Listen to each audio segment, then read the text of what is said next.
So we're doing an archaeological dig in the backyard of 6 Hudson Street in Chinatown.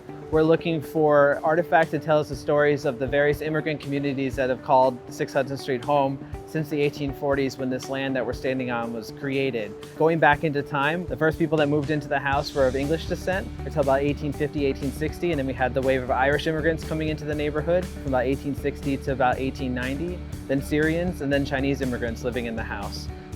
Prior to 1830, this entire land, the entire neighborhood where we're doing our dig, was water, and they filled it in the late 1830s. We took about a year's worth of time to do permitting and research on the property, and from that we found that the backyard likely contained an outhouse dating as far back as the 1840s, before they received running water.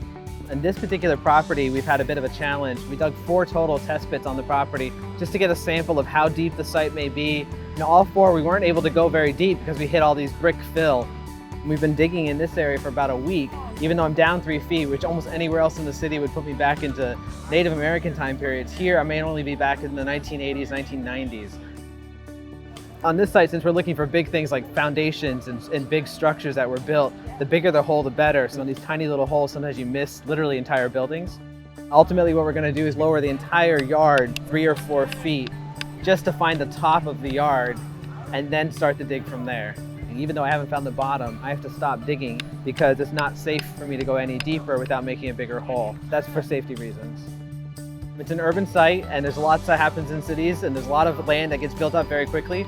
So the challenges on these sites is you can do as much research as you want before you get to the site, but you don't really know what you're going to find until you actually start digging it.